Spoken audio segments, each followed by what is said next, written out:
Lammiin lammiif yoo ibse aadaaf seenaa qoratee duus maqaan hin badu namni seenaa hojjete. Namni saba isaatiif dirqama isaa ba'e bara baraan jiraata ibsaa dukkanaa ta'e.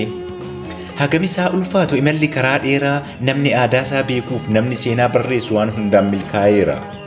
Qorataan sirna gadaa ijoollummaa irraa kaasee hanga yeroo ammaatti ibsituu aadaaf seenaa biyya keessaa jalqabee hanga biyya alaatti.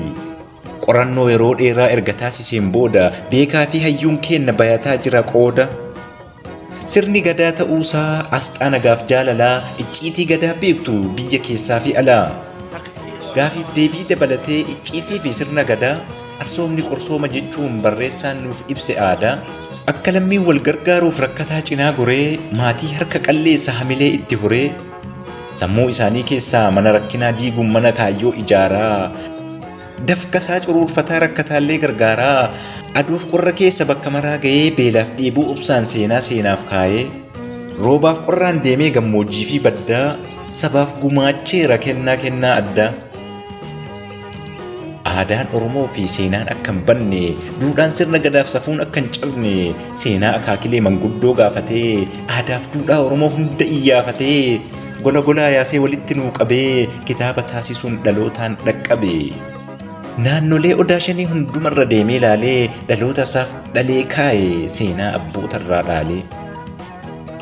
Eessatti akka tumame heeraaf seerri sirna gadaa Oromummaa akka ibsu hidda jirmaaf dameen odaa marsaa isaa eeggachuudhaan akka gadaan kabajamu heeraaf seera sirna gadaa akka addunyaan fayyadamu.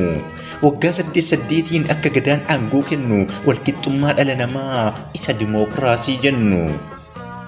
Kan dhaloonni beekuu qabu hunda isaa adda baasee seenaan hafuun qabne seenaan ka'u kaasee.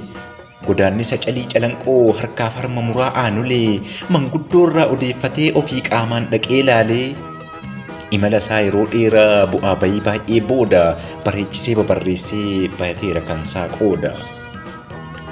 Seenaa beekaan nu barreesse kunuunsuudha harkaa fuunee dhaloota irraa barsiisuudha seenaan kalee akka hin duune.